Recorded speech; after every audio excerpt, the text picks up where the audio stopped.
Good morning, and welcome to this plenary section dedicated to the current situation in drug addiction and especially in opioid addiction. Unfortunately, Eva Montoya is not present, and we have a little bit more time for discussion. The situation, the current situation in Europe is not certainly the better in these 10 years of time. And I think that especially in Eastern Europe, the idea to treat drug addicts inside the psychiatric setting is not the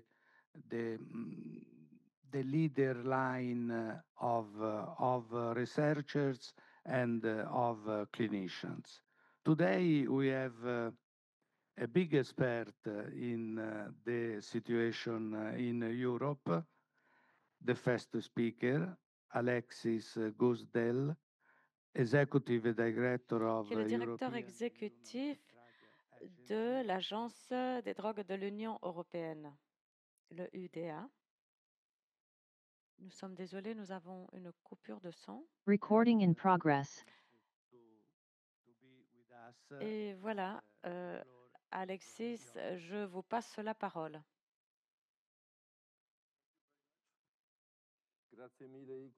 Merci beaucoup. Je vais profiter que nous sommes en France pour m'exprimer dans ma langue maternelle, une fois n'est pas coutume. Donc, je voudrais d'abord remercier et féliciter les organisateurs pour cette 17e édition de la conférence. Et c'est une conférence qui, pour énormément de gens, et pour moi, est quelque chose de très important, un phare qui montre certaines directions depuis très longtemps. Je voudrais rendre hommage à Pierre Pradier et Jean-Marie Guffens. Je me souviens de la première et des premières conférences.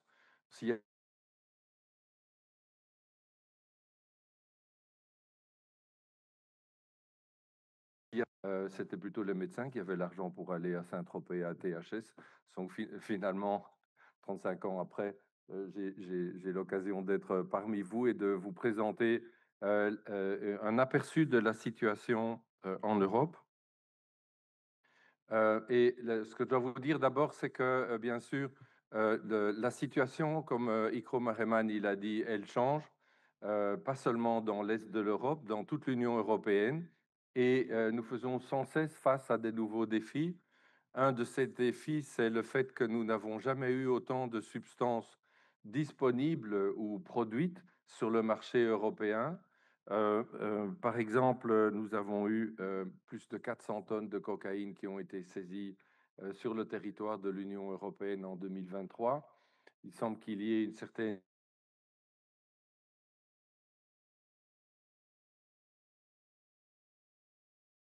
arrivée et de la détection des chargements de cocaïne sur davantage de ports. Donc, on est loin de pouvoir dire que les mesures qui ont été prises ont déjà ou auraient déjà un impact sur la situation. Et donc, j'ai choisi pour illustrer cette situation qui change en permanence une version moderne de Sisyphe, qui soit aussi un peu plus gender balanced. Et nous reviendrons sur Sisyphe justement à la fin de ma présentation. Une des caractéristiques les plus essentielles est que le marché est extrêmement résilient. Et ici, je pense que c'est important de souligner qu'en tout cas, dans l'Union européenne, ce qui est le driver du marché, le moteur du marché, c'est l'offre, ce n'est pas la demande. Il y a beaucoup de discours en Europe et un peu partout, surtout un discours répressif qui parle de faire la guerre aux usagers et qui voudrait s'appuyer sur le fait qu'il n'y aurait pas de problème avec les drogues et le trafic de drogue s'il n'y avait pas les usagers. Mais ici, ce que nous observons, c'est vraiment la pression de l'offre qui se traduit aussi par des méthodes commerciales très, très agressives. et nous n'avons jamais eu non plus autant de substances produites sur le territoire de l'Union européenne. Nous sommes le premier producteur mondial et exportateur mondial pour l'ecstasy, MDMA. Nous avons observé une augmentation du nombre de laboratoires illicites qui ont été détectés sur le territoire de l'Union, à la fois pour la production de méthamphétamine et d'amphétamine. Et les laboratoires saisis aujourd'hui ont une capacité industrielle de production et des liens ont été établis entre certains de ces grands laboratoires illicites et les activités de certains cartels mexicains. Le commerce interfrontalier ne concerne pas uniquement les drogues ou les substances, mais aussi les équipements et les produits chimiques, les précurseurs. Et enfin, les plateformes en ligne jouent un rôle sans cesse plus important, de manière surprenante par rapport aux idées reçues, ou à ce que la presse en dit parfois, pas tellement du côté du darknet, mais surtout le Surface Net, les applications et en particulier les programmes de messagerie et aussi simplement le téléphone. Des vendeurs ou revendeurs de drogue ont des listes de clients et lorsqu'ils sont en prison ou lorsqu'ils changent de ville ou d'endroit, ils revendent leur liste de clients et toute personne qui consomme dans la plupart des villes en Europe peut commander par téléphone et dans les 10-15 minutes au plus tard, la livraison est devant chez eux. Donc, c'est une dynamique qui est extrêmement forte et c'est aussi pour ça que j'utilise de préférence le terme substance, dans la mesure où ce ne sont pas uniquement les drogues qui ont été classifiées comme telles qui sont concernées. Alors, un problème qui a émergé les 6 ou 7 dernières années, mais qui est vraiment en train de changer la dynamique du marché, mais aussi à terme qui a déjà et qui va avoir un impact important sur les politiques en Europe, en tout cas, c'est la violence. D'abord parce que jusqu'à il y a une dizaine d'années, quand nous parlions de violence associée aux drogues, et la Commission européenne préparait une stratégie pour laquelle nous avons fourni un appui scientifique. En fait, on parlait de l'Amérique centrale. Aujourd'hui, on parle de tous les pays de l'Union européenne. Et bien sûr, comme nous sommes en France, je ne dois pas vous expliquer les dernières évolutions qui ont lieu en France et pour lesquelles nous faisons face aussi à toute une série de comportements qui, pour nous, aujourd'hui, restent encore inexplicables et pour lesquels nous avons besoin de plus de recherche, notamment cette ultra-violence qui concerne et qui prend et qui est agie par des jeunes adolescents et des adultes. On a beaucoup parlé de ce qui se passait à Marseille, dans la presse aussi, un peu partout en Europe, mais ce n'est pas que à Marseille, ce n'est pas que en France, c'est partout en Europe. Et évidemment, ça a et ça va avoir un impact encore très fort dans les années qui viennent. Et du coup, je dirais qu'un des dangers pour les politiques en matière de drogue en Europe, ce serait d'accepter de se laisser prendre dans une fausse dichotomie entre, d'un côté, un discours qui parfois insiste uniquement sur la réduction des risques, sans parler ni de traitement ni d'autre chose, et puis en face, de manière en miroir, je dirais, les tenants d'une approche pour relancer la guerre contre les drogues et surtout contre les usagers, avec des mesures proposées qui ne pourraient que augmenter les vulnérabilités sociales, comme ce qui a été proposé dans certains pays, et reste parfois discuté, de supprimer les allocations familiales pour les parents dont l'un ou l'autre enfant serait délinquant ou serait impliqué dans des activités délictuelles. Mais en tout cas, c'est un changement. Ce qui change aussi énormément en Europe, on a vu les premiers signes il y a une quinzaine d'années, c'est ce que nous appelions à l'époque le marché européen des stimulants, à savoir que les personnes qui consommaient de préférence les stimulants choisissaient le produit de préférence ou le produit d'appel, si on utilise un terme plus commercial, dépendait vraiment de la disponibilité des produits. Donc sur le flanc atlantique de l'Union européenne, mais aussi en Italie, c'était la cocaïne, puisque c'est elle qui était la plus disponible. Pays-Bas, Belgique, ça a toujours été plutôt l'ecstasy. Et puis, dans le nord de l'Europe, les amphétamines et du côté de la République tchèque et la Slovaquie, pour des raisons historiques, c'était la pervitine qui est une méthamphétamine. Mais ça a beaucoup changé.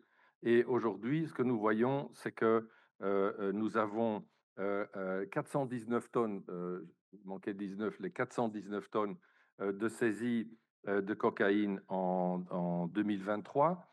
Nous savons aussi, notre dernier rapport a présenté les estimations concernant la période de latence. Il semble qu'il y a une période de latence d'environ 12-13 ans entre le début de la consommation de cocaïne et la première demande d'aide. Et enfin, il y a aussi le fait que les précurseurs utilisés pour produire les stimulants sur le territoire de l'Union européenne, nous sommes passés de 54 tonnes de stimulants saisis en 2023 à 178 tonnes en 2023. Et aussi, donc c'était 54 tonnes en 2022, 178 tonnes en 2023. Et en fait, aussi, enfin, en 2023, nous avons saisi en Europe 37 tonnes de cathinones de synthèse. Et le groupe des cathinones de synthèse parmi les nouvelles substances psychoactives, c'est un groupe qui continue à augmenter. Et enfin, il est important de souligner qu'on observe de plus en plus, conséquences logiques, augmentation de la production en Europe, augmentation des dommages pour l'environnement, mais aussi la production d'ecstasy et de méthamphétamine est aussi en augmentation, même si pour les méthamphétamines, nous n'observons pas encore une augmentation générale de la consommation. Il semble que pour la production d'amphétamine et méthamphétamine, ce soit plus pour exporter. Et il y avait un article dans le Monde hier ou avant-hier sur une grande saisie qui a été faite en Syrie, 12 tonnes de Captagon, si ma mémoire est bonne. Mais ce qu'on voit, c'est qu'il y a des poches de consommation. Par exemple, en Catalogne, il semble qu'il existait un marché de niche pour la consommation de méthamphétamine pour les gens qui pratiquent le chemsex. Mais ces dernières années, ce marché local est limité, semble s'étendre au-delà des gens qui pratiquent le chemsex. D'où l'urgence, l'importance d'adapter la prévention, mais aussi les réponses. Hop. Ah, voilà. Alors, ici, c'est une diapo pour faire le pont avec un ouvrage qui m'a beaucoup inspiré d'Alain Ehrenberg il y a 25-30 ans, qui a fait une suite d'ouvrages. Le premier, c'était Le culte de la performance. Le second, c'était L'individu incertain. Et comme on avait l'occasion de discuter hier soir à table, je pense qu'aujourd'hui, on est dans une espèce de promotion abusive, évidemment, de ce que j'appellerais l'individu augmenté, dans la mesure où il y a un flux d'offres de produits, de substances, de consommation de tout type, et qu'en même temps, l'individu est de plus en plus isolé dans la société, et qu'en fait, ce qui se fragilise de plus en plus, c'est le tissu social qui permet de soutenir tous les citoyens. Et je dirais, pour paraphraser un de mes collègues qui est très, très pointu sur ce sujet, sur cette dérive quand on parle de prévention, on parle de plus, en tout cas si on n'y prête pas attention, le risque est de parler de plus en plus de prévention comme une question individuelle et d'escamoter la dimension de la société, la dimension de la communauté. Bon, les opioïdes, bien sûr, c'est le grand sujet de conversation, notamment à cause de l'épidémie aux États-Unis et des décès liés à la consommation de fentanyl. Dans l'Union européenne, il s'agit beaucoup de polyusage. Notre nouveau mandat comme agence de l'Union des drogues de l'Union européenne, et plus simplement observatoire, c'est aussi de faire des propositions et des recommandations en termes de réponse. En fait, aujourd'hui, nous n'avons que 15 sur 27 États membres de l'Union européenne qui ont adopté non seulement les dispositions législatives, mais les lignes directrices pour l'administration de naloxone. Et donc, régulièrement, c'est ce que je vais faire au Parlement européen dans 3 semaines, pour ce qui sera mon dernier discours au Parlement, puisque mon mandat va se terminer fin décembre de cette année. je vais revenir sur cet appel à prendre des mesures et anticiper, parce que ça me paraît bien évident que si certains pensent attendre qu'il y ait une épidémie liée aux opiacés et aux opioïdes pour commencer à se mettre autour de la table pour réfléchir à changer la législation, ce sera trop tard. Et quand même, une des grandes différences entre l'Union européenne et d'autres régions dans le monde, c'est que nous avons jusqu'à présent une approche plus ou moins équilibrée et balancée des politiques drogue. Rien n'est parfait. Il y a beaucoup de choses qui restent à faire, mais si on regarde avec d'autres régions dans le monde, il n'y a aucune comparaison. Mais il y a d'abord, ça ne veut pas dire que nous sommes à l'abri pour les risques à venir. Et puis surtout, ce serait oublier qu'en Europe, nous avons payé aussi le prix des vies perdues. Parce que moi, je me souviens, quand on a créé les programmes de réduction des risques, quand on a fondé la réduction des risques en Belgique, la quantité de gens qui sont morts d'overdose, la quantité de gens qui sont morts du sida et tous les décès, toutes les morbidités associées, c'est quelque chose qui a été oublié au fil du temps.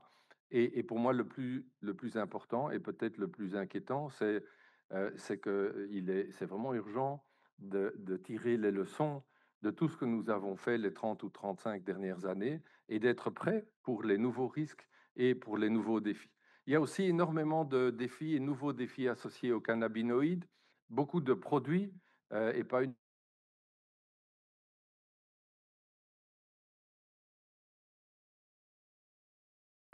est passé à 23% en moyenne pour la résine et 11% pour l'herbe.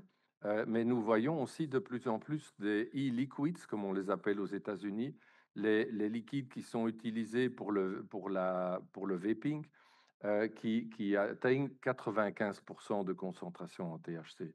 Et donc, il y a une difficulté aussi pour assurer un suivi et avoir une compréhension de ce qui circule et de ce qui passe. Il y a aussi les changements et nous avons dans notre mission fournir l'appui scientifique, mais aussi suivre l'évaluation des nouvelles initiatives, notamment pour la régulation de la consommation de cannabis dans des pays comme l'Allemagne, le Luxembourg, Malte ou les Pays-Bas ou la République tchèque. Et pour cela, bien sûr, la clé, c'est d'avoir des bonnes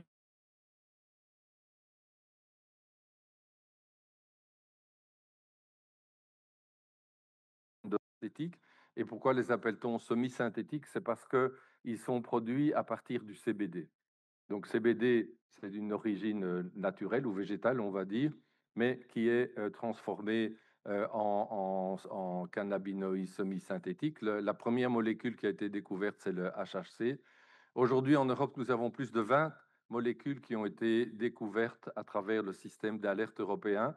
Et d'ailleurs, parlant du système d'alerte européen, à la fin du mois de décembre l'an dernier, nous avions découvert depuis 1997 1000 nouvelles substances psychoactives qui n'avaient jamais été découvertes auparavant sur le marché de l'Union européenne. Et bien sûr, et la dernière étude en population scolaire le confirme, la vapette continue à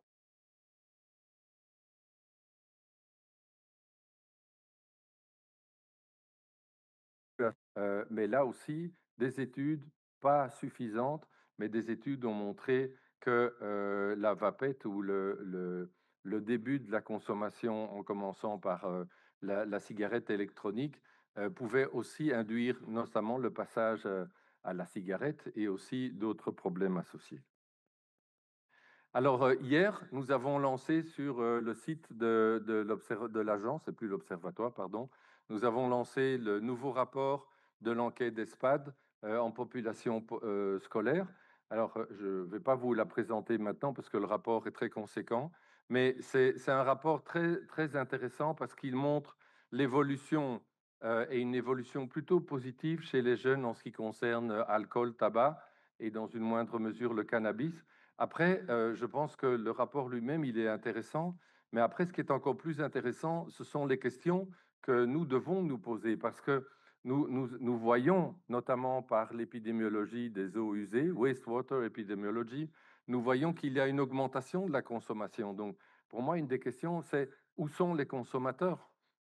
Et dans le même ordre d'idée, je voulais partager avec vous une expérience qui a été présentée à la conférence Club Health à Gand, en Belgique, avant l'été. Et il y a une étude qui a été faite en région flamande, payée par le gouvernement flamand. Donc en Belgique, dans ce cas, le programme est entièrement en néerlandais, bien sûr.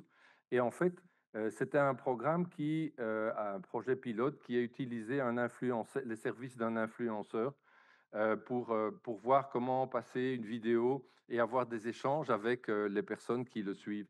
Et il y avait deux leçons retirées de l'expérience. La première, c'est les usagers, tous, en partie, en tout cas néerlandophones, ont tous demandé pourquoi c'était uniquement en néerlandais, parce que la Belgique étant petite, les Pays-Bas étant voisins, la France et le Royaume-Uni, ils trouvaient qu'en fait le programme aurait dû être plus international et plus en anglais. Alors, la deuxième question que je trouvais vraiment très, très interpellante, c'est le moins qu'on puisse dire, c'est qu'ils ont demandé pourquoi est-ce que vous avez voulu absolument parler de cocaïne. Et puis, on leur a dit, ben, on nous a dit que l'épidémiologie, les études, puis ils ont dit, oui, mais nous, on n'utilise pas la cocaïne, on utilise autre chose ou on a d'autres problèmes.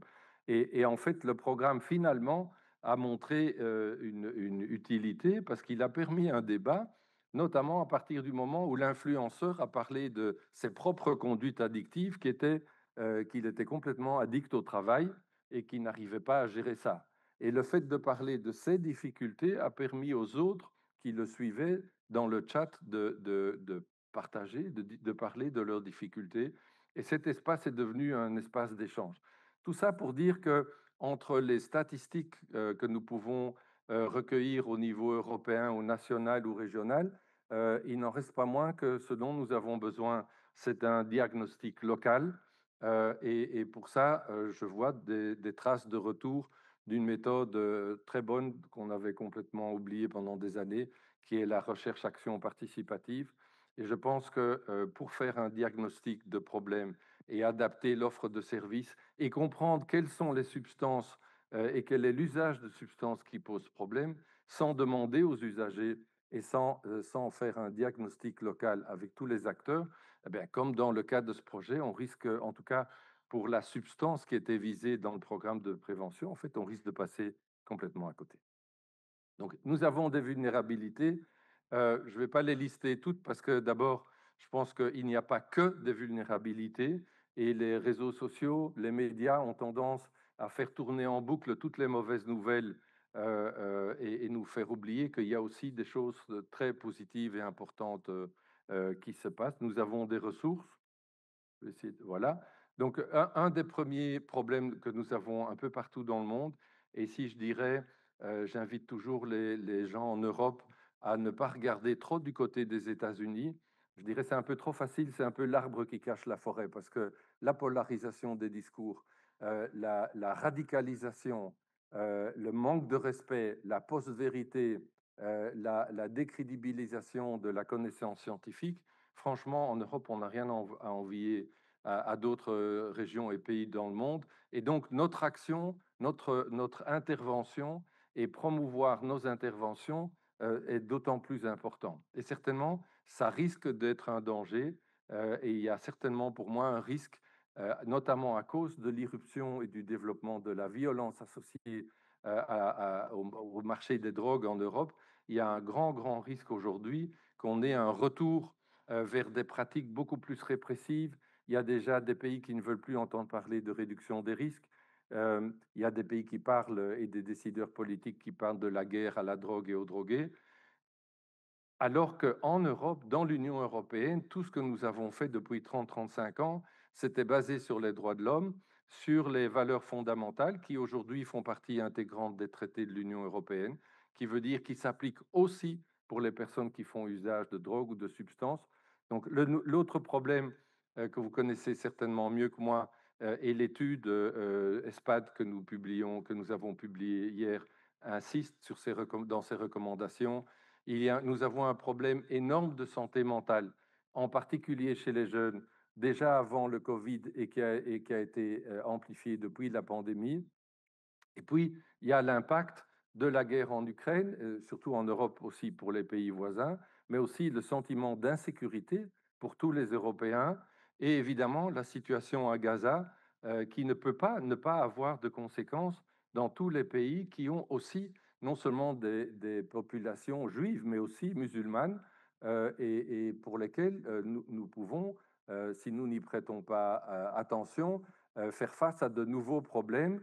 Voyons par exemple le double discours que nous, Européens, nous avons parfois avec nos partenaires à l'extérieur de l'Union européenne. Donc, il y a des risques, il y a des dangers, et tout cela a un impact phénoménal sur la santé mentale en général, mais chez les jeunes en particulier. Et donc, la conséquence, ce qui est montré dans l'étude d'ESPAD publiée hier, c'est aussi qu'il y a un mouvement très fort, s'il y a une amélioration de la situation, par exemple, pour ce qui est le tabagisme, la consommation d'alcool et le cannabis. Par contre, il y a d'autres conduites addictives merci, qui se développent davantage. Alors, pour terminer, je vais revenir à la dernière image. Ça, vous les aurez dans la version. Je pense qu'en effet, 2 points. Le dernier, c'est, je pense que le plus important, c'est de soutenir et de pousser plus que jamais pour des approches et des politiques qui soient holistiques plutôt que hostiles. Et enfin, je voudrais revenir à Sisyphe parce que, comme j'arrive à la fin de mon mandat, j'ai participé à la création de l'agence il y a 32, 33 ans. Au moment de quitter mes fonctions, je voudrais rendre hommage à vous tous, à tous les professionnels qui êtes les Sisyphes des temps modernes. Et je voudrais revenir sur la conclusion d'Albert Camus dans son essai sur le mythe de Sisyphe, quand il dit « Je laisse Sisyphe au bas de la montagne ». On retrouve toujours son fardeau. La lutte elle-même vers les sommets suffit à remplir un cœur d'homme. Il faut imaginer Sisyphe heureux, il faut imaginer, vous imaginer tous nos clients heureux, parce que la plupart du temps, vous êtes le premier ou le dernier rempart. Les premiers qui êtes dans une position où le matin, vous aurez toujours l'accueil de la personne qui parfois n'a même plus elle-même la conscience de ce qui lui reste d'humanité. Vous êtes les premiers, vous êtes en première ligne et vous avez toujours le sourire. Vous êtes toujours motivé et c'est quelque chose dont on ne parle jamais nulle part. Donc, pour moi, après tant d'années, 40 années de carrière clinique et professionnelle, je voudrais vous adresser à la fois cet hommage et cet encouragement. Merci beaucoup.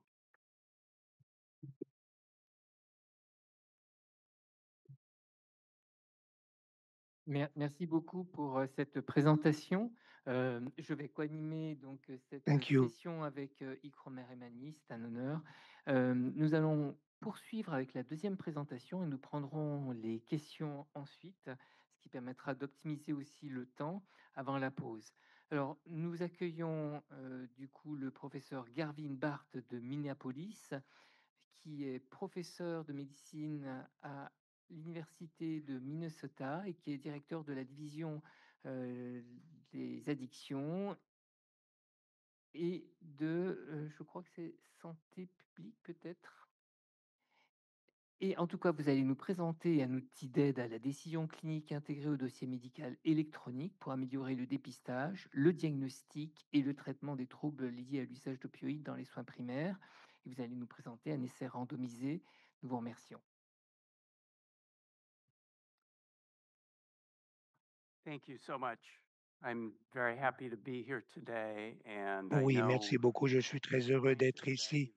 Eh bien, c'est vrai que Ivan Montoya ne peut pas être parmi nous et je tiens à remercier les employés fédéraux des États-Unis qui, pendant Empleados, la a todos los coupure funcionarios durante el de confinamiento. travail, ont pu continuer de travailler à leur manière. Donc, mes pensées pour Ivan, je vais vous parler aujourd'hui de comment l'augmentation des traitements donc aux opioïdes ont fait état aux États-Unis et dans de nombreux endroits du monde. Il n'y a jamais eu suffisamment de spécialistes pour aborder l'ampleur du sujet. Je vais vous parler d'une étude que nous avons réalisée où nous avons essayé d'utiliser un outil électronique d'aide à la décision clinique intégrée au dossier médical électronique visant à améliorer le dépistage, le diagnostic et le traitement des troubles. Il y a une grande équipe. Je tiens à reconnaître le travail réalisé par le réseau NIDL. Il n'y a pas donc de financial disclosures, n'est-ce pas? Donc d'incompatibilité du point de vue financier. Pendant de nombreuses années, nous avons essayé d'avoir davantage de médecins généralistes qui puissent donc prescrire des traitements. Ce n'est pas un stigme, ce n'est pas même un manque de connaissances, là où de nombreux, comme nous dit l'administration, c'est tout le système qui a trop de barrières, n'est-ce pas, qui les empêchent souvent de prescrire ces médicaments. Ils n'ont pas suffisamment de temps, ils n'ont pas assez d'aide par rapport au personnel ou au flux de travail. Donc, on se demandait s'il pouvait y avoir une sélection électronique qui aide ces cliniciens, mais plus que transférer un guide de recommandation sur une application en smartphone qui exige encore, qui demande qu'il y ait un docteur et c'est donc ces fichiers médicaux. Eh bien, c'est les intégrer dans ces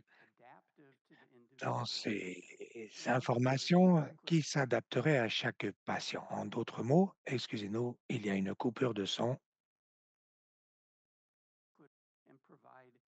Eh bien, il s'agirait de fournir des recommandations sur ces patients spécifiques par rapport au docteur, plutôt que des recommandations générales qui ne pourraient pas appliquer aux individus spécifiques.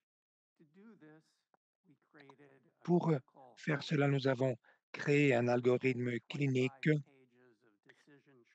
25 pages qui, on ne leur montre qu'une de ces pages. Eh bien, ça peut être très difficile et complexe à faire avec où l'image à droite est un arbre de décision que nous utilisions Waze, Google Maps pour trouver votre direction. Nous le faisons tous. Et à droite, il y a la décision de traverser un croisement, donc dans une rue, par exemple.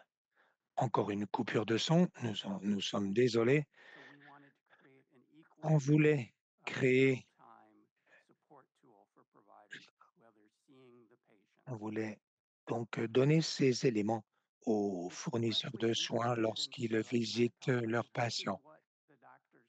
C'est cet outil CDS sur Epic. Il y a plusieurs onglets, n'est-ce pas? En bas, c'est le diagnostic pour aider à réaliser le diagnostic et à dépister donc ces troubles liés à la consommation d'opiacés.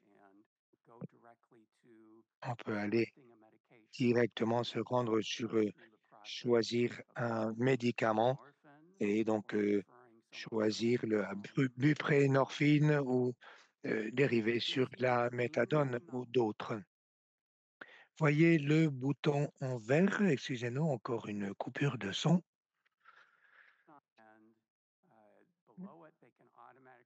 Et on peut automatiquement cliquer sur un bouton pour référer, pour renvoyer un, un patient dès que donc le médecin généraliste n'est pas en mesure de traiter le patient. Donc, il y a ici donc des informations concernant les patients.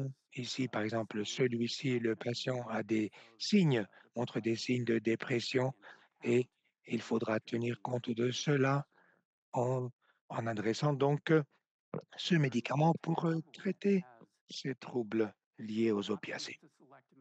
Voici des options pour choisir un médicament ou un traitement. Vous voyez par exemple, Electronic Health Record a indiqué par exemple que ce patient avait une maladie grave du foie. Et donc, on- ce système de santé montre dans le cas de cette maladie grave de, du foie, eh bien, qu'il ne peut pas être traité par les soins primaires. Le docteur peut cliquer s'il y a de nouvelles informations. Peut-être il ne connaissait pas que le patient avait une maladie grave du foie. Le type de décision qu'ils vont prendre vont être gérées en fonction des caractéristiques choisies et retenues pour le patient. Il y avait l'option de stopper la buprenorphine en clinique ou renvoyer le patient à la maison à partir d'algorithmes ou de feuilles imprimées qui vont l'aider. Ça vous donne un sens de l'aperçu donc de cet outil. Nous avons réalisé une étude randomisée avec 4 sur 92 cliniques de soins primaires sur 3 systèmes de santé.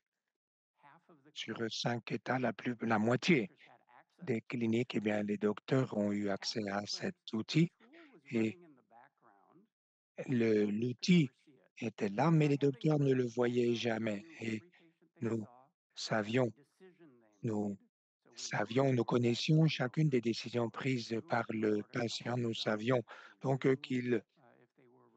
par exemple, qu'ils avaient passé des commandes, mais ils n'avaient pas accès à ces outils en fait. L'objectif de cette étude, il y en avait de multiples, c'est avoir l'accès à cet outil qui va augmenter donc cela dans les 30 jours. Les prescriptions augmentent, les médicaments augmentent aussi, la prise de médicaments aussi. 90%, c'est couvert par donc ces, ces traitements médicaux. Il y a eu 10 000 patients qui étaient considérés de haut risque pour le MOOD, pour cette étude, même s'il y a eu un split entre les groupes de contrôle et les groupes témoins, pardon, et les groupes d'intervention. Les femmes légèrement plus âgées, la plupart des personnes blanches.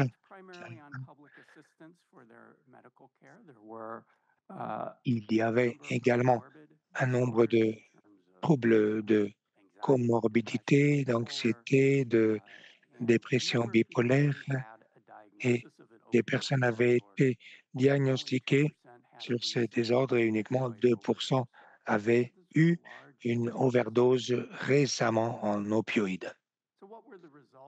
Quels ont été les résultats de laisser que les médecins aient accès à ces outils entre 6 et 12 mois?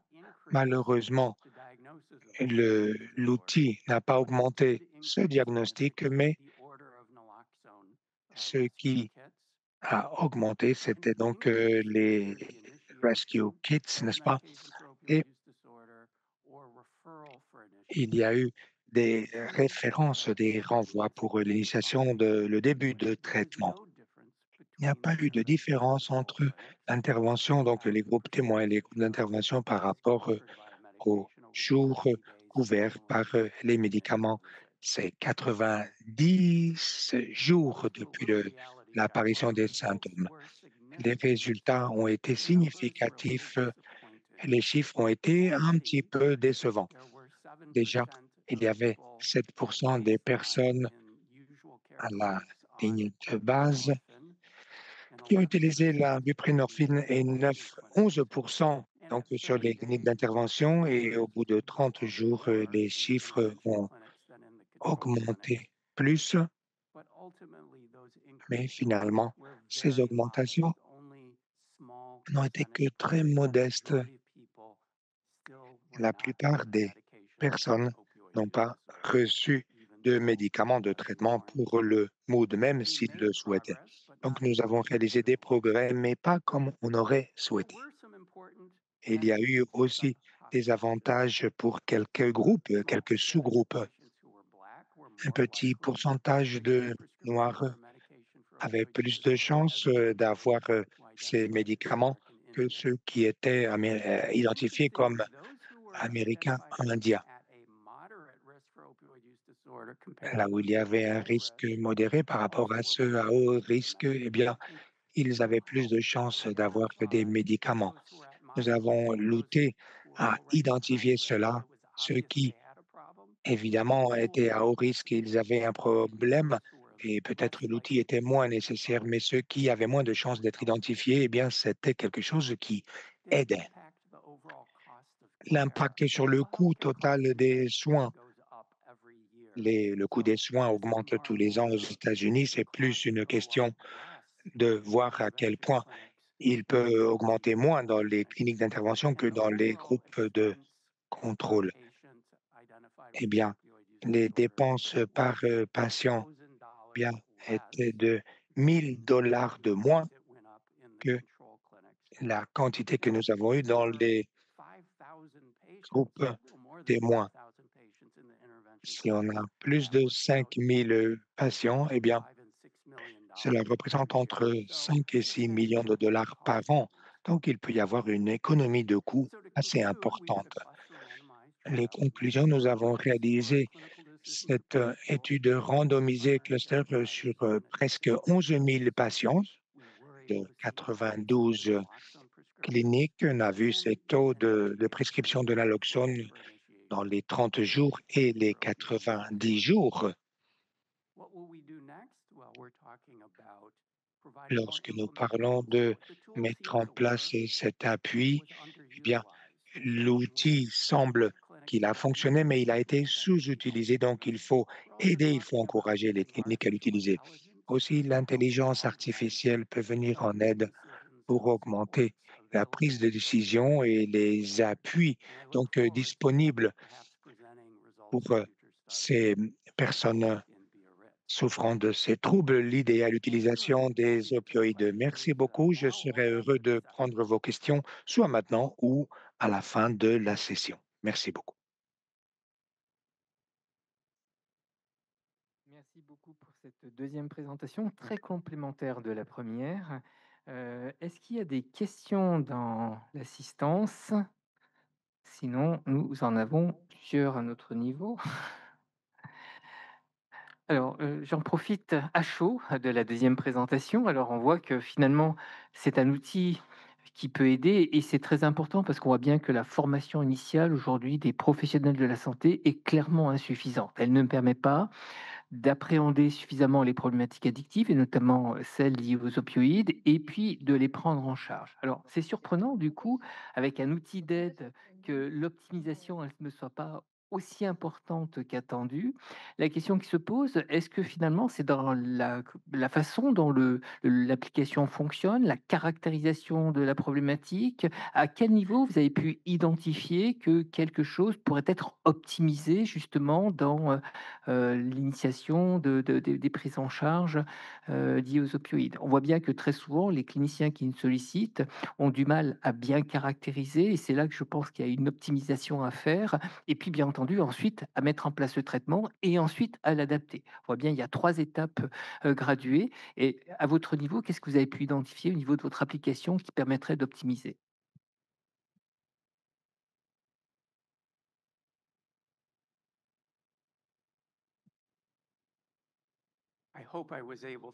Alors, j'espère que j'ai été capable de comprendre tout ce que vous avez dit dans votre réponse. Alors, ou votre question. Je peux répéter si ça ne suffit pas. Je vais essayer de vous donner une réponse. Alors, ce que je n'ai pas capable d'investiguer à cause de contraintes de temps, c'est... Alors nous, en tant que médecins, nous voyons énormément de patients. Et si vous êtes un généraliste, la plupart d'entre eux n'ont pas de problème avec les opioïdes. Il est plus difficile de demander à chaque patient sur ses problèmes liés à la consommation d'opioïdes. Donc cet outil, en fait, c'est un calculateur de risque et qui identifie potentiellement ceux qui sont à risque. il y a une valeur prédictive positive de 10% environ, ce qui est cohérent par rapport à d'autres outils de dépistage. La monographie, alors pour les cancers du sein, enfin la mammographie par exemple, les tests d'immunité pour les cancers du côlon, on a environ 10% de prédiction positive.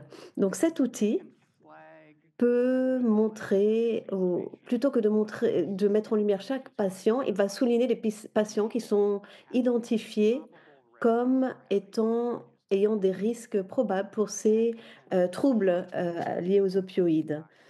Et donc, cela signale cela au docteur. Ils ne sont pas forcés à utiliser cet outil. Et lorsqu'on a réalisé des interviews avec les médecins sur les outils à la fin, au final, ils ont dit qu'ils étaient vraiment très occupés, si occupés que même lorsqu'un outil est disponible, ils n'ont pas le temps de l'utiliser. Donc voilà, ça c'est ce qu'on peut réfléchir pour les prochaines étapes pour apporter un soutien supplémentaire à ces médecins. Merci effectivement pour cette réponse. Ce qui est très intéressant, c'est que la population que vous aviez dans l'étude correspond à celle qu'on voit dans l'enquête en population générale, qui Eh, sont les décès par toxine. Estas muertes, por ejemplo, o sea, estos resultados que hay un porcentaje de mujeres, estamos viendo pues una población representativa de lo que vemos en la atención primaria y esto es importante.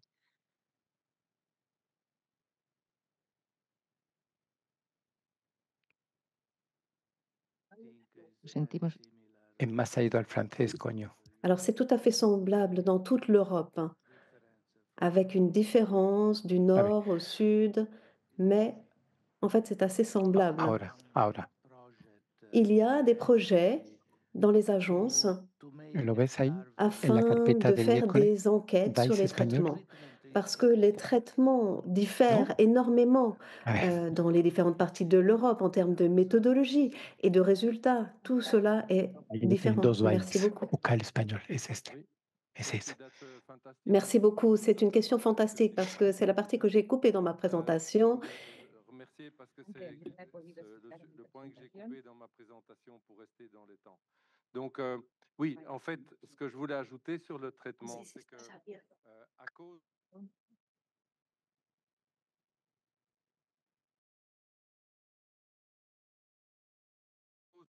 des risques que des traitements agonistes, on a mis beaucoup de priorités, d'emphase sur les traitements de substitution essentiellement et sur la réduction des risques.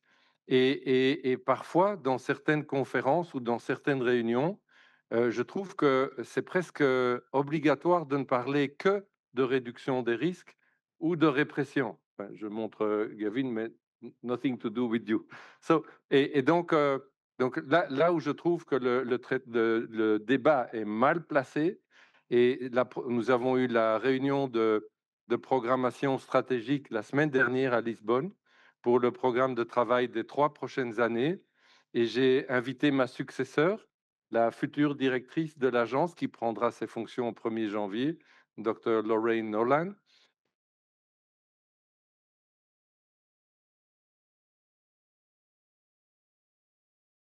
Et 5 prochaines années, je pense qu'il est urgent d'investir plus sur le traitement. D'abord, ce n'est pas obscène de parler de traitement. Et dans certaines discussions, c'est presque mal vu de parler du traitement. Je pense que la réduction des risques, elle est essentielle et on doit la réinventer. Et je pense aussi qu'on doit inclure, c'est pour ça que je parlais de diagnostic local. Pour moi, le futur de la réduction des risques, c'est au niveau local, mais là où il y a des problèmes de violence, la violence, elle doit être intégrée dans l'analyse parce que la réduction des risques n'est pas uniquement harm, c'est pour tout le monde, pas uniquement pour les usagers. Si on veut construire des questions qui sont durables et qui sont appuyées aussi bien par les usagers que par la population, on doit enrichir l'analyse, en tout cas au niveau de construire des nouvelles réponses en termes de réduction des risques par rapport aux nouvelles conduites à risque. Mais d'un autre côté, je mentionnais, il y a notre rapport, il estime qu'il y a une période de latence de 10 à 13 ans entre l'initiation de la consommation de cocaïne et la première demande de traitement.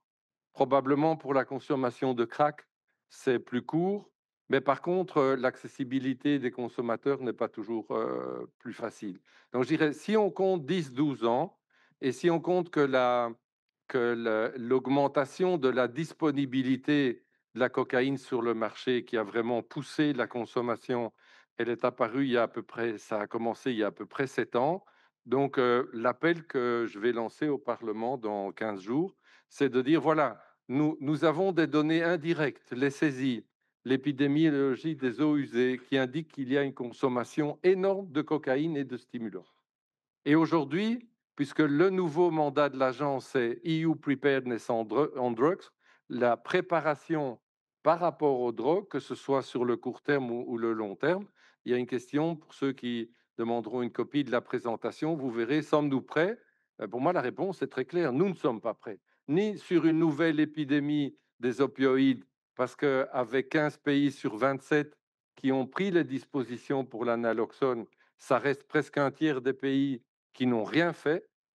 Donc les mêmes s'inquiètent à toutes les réunions internationales de ce qui se passe aux États-Unis, mais c'est urgent qu'ils fassent quelque chose chez eux.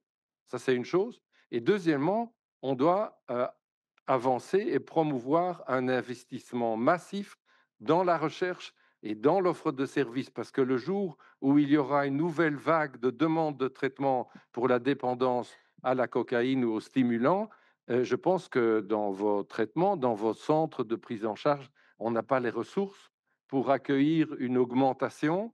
Et de la même manière que pour les opiacés, les médecins généralistes et les autres en première ligne ne sont pas forcément équipés. Et je pense que Dominique Lamy, qui travaille depuis 35 ans sur la formation des généralistes, il a une intervention plus tard dans la semaine. Ce serait bien qu'il nous dise aussi ce qu'il pense par rapport à la cocaïne. Je pense qu'on n'est pas prêt, mais aussi en termes de protocole. J'ai lu une umbrella review il y a quelques mois sur la manière dont le craving était pris en considération dans les protocoles de traitement à la dépendance à la cocaïne. Et en fait, le craving, dans aucune des études, n'était dans les critères primaires, alors qu'on sait que le craving, c'est la cause numéro 1 de rechute. Donc, je pense, et pourquoi je vais faire cet appel au Parlement, et je termine, c'est que le Parlement européen et la Commission décident sur les priorités pour la recherche. Donc, mon appel pour l'action n'aura un impact financier concret qu'au début de 2027, parce que la programmation des programmes de recherche prend aussi un certain temps. Mais je pense que si on veut être prêt dans 2-3 ans à faire face à une augmentation de la demande, on doit augmenter la connaissance. Et du coup, il est temps de réhabiliter le traitement. Et je trouve que c'est un paradoxe qu'on soit obligé de dire ça aujourd'hui en Europe, alors qu'aujourd'hui, on est à Biarritz et la salle, elle est pleine d'intervenants médico-sociaux. C'est la même chose dans tous les pays dans l'Union européenne. Donc, il y a un gap même par rapport à la connaissance de ce qui existe. Donc, ça, c'est une des priorités. En tout cas, pour moi, c'est la priorité numéro 1 pour l'Agence européenne des drogues. Et ma successeur partage tout à fait le diagnostic. Merci. Est-ce qu'il y a des questions au niveau de la salle? Pas de réaction? Eh bien, écoutez, moi, je vais en profiter. Du coup, effectivement, comme vous l'avez dit, la réponse, elle peut pas être unique, elle est multiple et à tous les niveaux. On voit bien que le marché de la drogue, hein, utilise aujourd'hui tous les codes, je dirais, marketing, commerciaux qui existent pour tous les autres produits, avec effectivement une force de frappe, tant en termes de production que de diffusion, que de sollicitation effectivement des consommateurs, exactement à l'instar de ce qu'on a pour tout autre marché. Donc ça contribue aussi, bien entendu, à banaliser finalement, les produits qui sont utilisés. On voit bien qu'il y a des produits d'ailleurs qui sont plus banalisés que d'autres, comme les psychostimulants ou la cannabinoïdes comparativement aux opioïdes, qui ont encore une image différente. Mais en tout cas, on voit bien que Dans une société qui a évolué, on voit bien que l'offre des produits a évolué et s'est calée véritablement sur les méthodes modernes et sur des codes, les codes entre autres des jeunes. Et donc on voit bien qu'aujourd'hui, il est important d'avoir finalement des actions multiples à tous les niveaux. Certes, il y a aussi du côté de la criminalité, mais il y a bien entendu comment finalement les produits sont adressés finalement à la population et notamment aux jeunes, et comment effectivement leur permettre de se préparer, de prévenir effectivement l'exposition, en sachant qu'il y a dans cette société dite moderne toute la problématique de la dislocation sociétale. Vous l'avez évoqué, le tissu de soutien social, c'est les théories d'Alexander qui contribuent à fragiliser finalement les individus et à les rechercher finalement dans les consommations des aides. Vous avez parlé du sujet augmenté, l'augmenté, ce sont les conduites dopantes.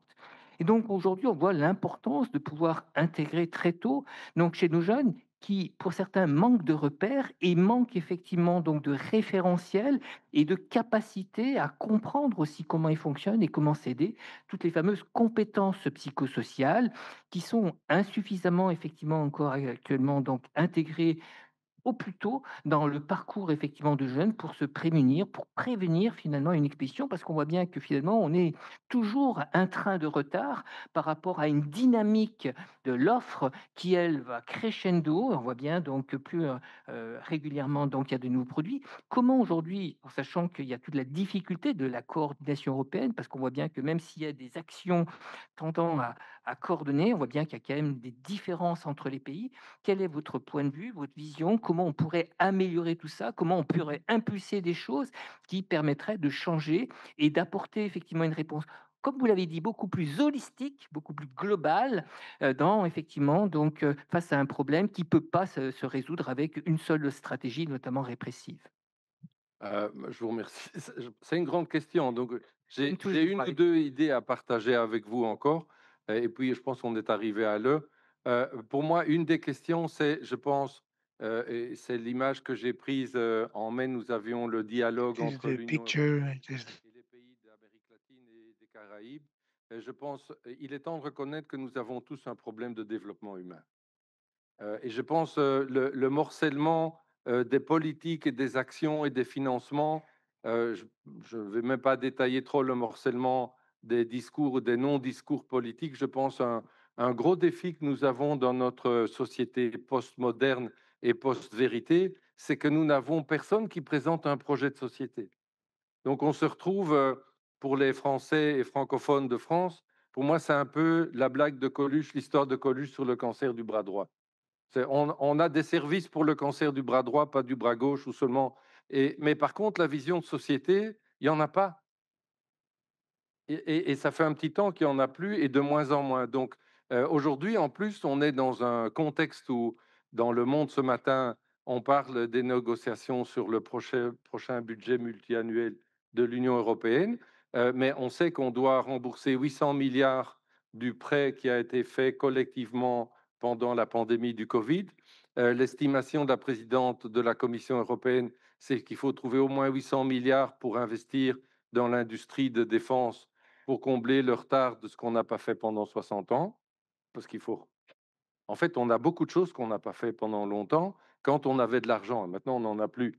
Donc ça, c'est quand même un gros défi pour nos sociétés. Et donc, qu'est-ce qu'on peut faire? Ben, je pense que une des choses en tout cas, quand j'ai commencé mon mandat, ma priorité, mon mandat, c'était de transformer l'agence et d'améliorer son public value, comme on dit aux États-Unis.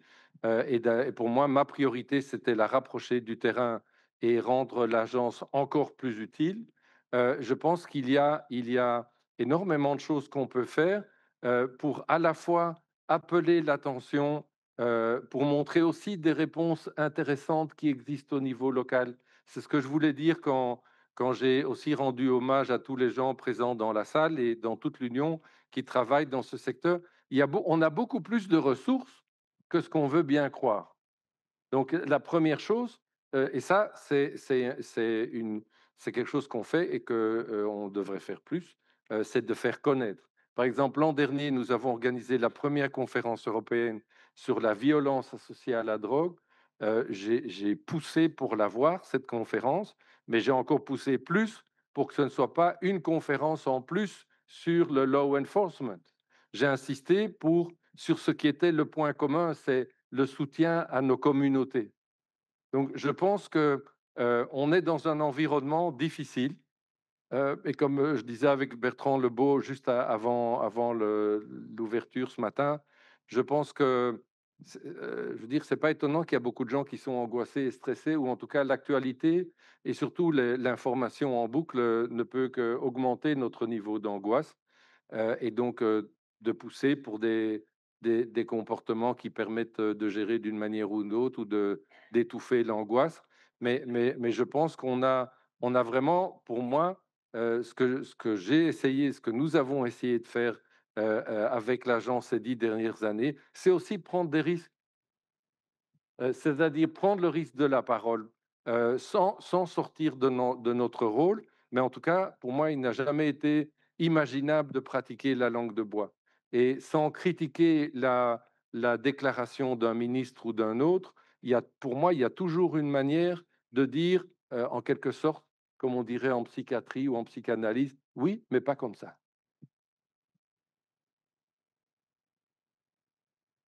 Merci pour cette réponse. Toujours pas de réaction au niveau de l'assistance. Oui, Bertrand Lebeau.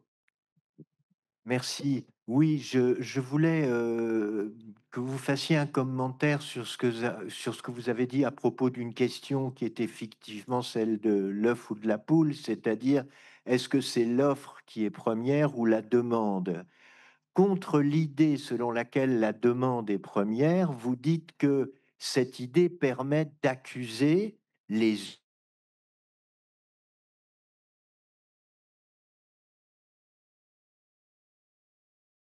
mais je crois qu'il est possible de dire que la demande est, sinon première, en tout cas extrêmement importante dans une dialectique très puissante avec l'offre, sans que ça ait pour conséquence d'accuser les usagers, comme on le fait maintenant assez souvent en France, d'être à l'origine du problème.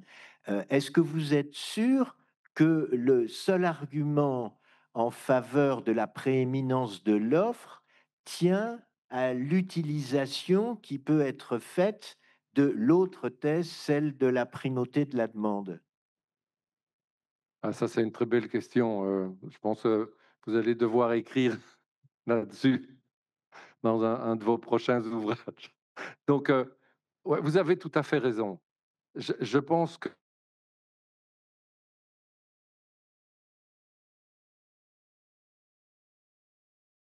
fausse dichotomie entre, d'un côté, protéger l'usage, et certains veulent défendre l'usage à tout prix, comme si c'était la seule valeur et le seul objectif possible, et escamotant d'ailleurs complètement le traitement au passage.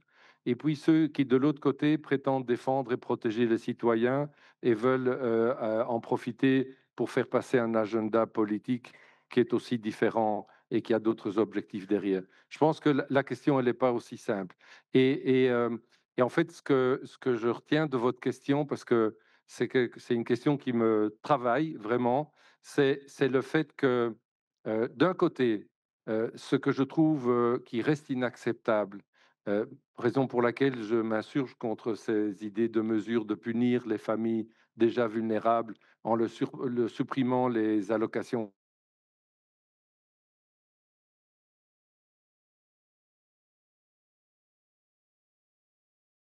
Moi, je suis né un peu avant, donc c'est petit bourgeois. C'est de dire dans les bonnes familles, il n'y a pas de problème. Et ça, c'est un discours qu'on entend périodiquement tous les 5 ou 10 ans, et que ce soit pour l'abus sexuel, la violence intrafamiliale, l'usage de drogue, c'est toujours dans les bonnes familles, ou si vous étiez bien éduqué, il n'y aurait pas de problème. Et on sait que c'est loin d'être le cas. C'est un faux débat et c'est un faux discours. Donc ça, vraiment, je m'insurge contre. En même temps, quand on voit la violence, on va prendre Marseille et Bruxelles, 2 villes tout à fait différentes, mais Bruxelles qui a une courbe exponentielle d'épisodes violents toutes les semaines, si pas tous les jours. Je pense qu'on ne peut pas non plus faire l'économie de se poser la question de la responsabilité des usagers. Pas dans un sens punitif, parce que de nouveau, une des nouvelles mesures dans certains pays, on discute, certains décideurs politiques proposent de modifier la loi sur la protection de la jeunesse et la loi sur la protection des mineurs pour faire descendre l'âge à partir duquel on pourrait les inculper ou les envoyer en prison. C'est pas ça la solution. La réponse, ça doit être une réponse de société. Et je ne parle même pas de l'absence d'une politique par rapport au rôle de la prison dans la réinsertion, parce que ça, on n'en parle même plus. Mais il n'empêche que on ne peut pas uniquement dire qu'il faut des moyens pour la police et pour la justice. C'est vrai, il en faut. On ne peut pas uniquement dire qu'il faut des moyens pour le traitement ou la réduction des risques. Il y a quand même le fait que si tous ces gens ne venaient pas dans le centre de Bruxelles ou dans certains quartiers de Marseille pour s'approvisionner et retourner chez eux, il y aurait peut-être moins de problèmes au niveau du terrain aussi pour le contrôle du territoire entre les gangs. Donc, le consommateur, il fait partie du système. Mais de là à en faire l'objectif, la cible, dans le sens synégétique du terme, ça par contre, c'est inacceptable. Et pour moi, ça veut dire que le concept même de prévention, et je renvoie à ce que je disais mon collègue Gregor Burkhardt et les collègues de la Société européenne de recherche en prévention, ils insistent beaucoup, et je pense à juste titre, sur le fait que la prévention, contrairement à ce que certains peuvent croire, ce n'est pas uniquement une question de choix individuel, comme on disait avant, just say no. C'est quelque chose qui fait partie, comme disait, je ne vais pas vous rappeler la définition de Claude Olivenstein, Olive, il y a 40 ans, ça reste tout à fait d'actualité. Il y a un contexte. Et le contexte n'est pas uniquement le problème d'un individu. Donc, qu'est-ce qu'on fait? Quels sont les nouveaux modes d'intervention pour adresser la consommation, pour pour inclure ce problème dans les diagnostics locaux? Je pense qu'on ne peut pas en faire l'économie, mais certainement, j'ai pas la réponse à comment on peut le gérer. Simplement, je pense qu'on doit se poser la question. On ne peut pas juste laisser les consommateurs, ou on va dire, on ne peut pas laisser la consommation en dehors du diagnostic du problème, je pense. Merci pour cette réponse. Une question, Jean-Michel Delisle.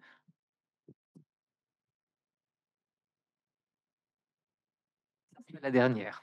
Merci. 2 questions, si possible, mais très courtes. La première, c'est pour Alexis. Merci beaucoup pour la présentation et tu as évoqué tout à l'heure le contraste qu'il y a entre l'amélioration des indicateurs chez les jeunes avec l'enquête ESPAD et ESCAPAD en France et de notre côté, l'augmentation vraisemblable des niveaux de consommation tels que ça apparaît dans l'épidémiologie des eaux usées. Et tu disais, qui sont ces usagers? Donc je pose la question, qui sont ces usagers? On peut imaginer que c'est des adultes qui étaient jeunes il y a 10 ou 15 ans, au moment où on était dans les pics, au contraire du jazz chez les jeunes, mais j'aimerais que tu creuses le truc. Et puis une question pour notre ami Gavin Barth. Alors il se trouve que il y a 30 ans, j'étais à Minneapolis, au Minnesota, dans le service du professeur Joseph Westermeyer, pour faire de l'anthropologie, en l'occurrence. C'était passionnant. J'ai entendu que dans l'outil, il y avait aussi des données sur les troubles anxieux et troubles dépressifs associés. Et est-ce qu'il y a eu un impact de l'utilisation de cet outil dans peut-être le repérage et les possibilités éventuellement d'accompagnement de ces troubles associés, puisqu'on sait que c'est une clé aussi pour la prise en charge des problématiques addictives?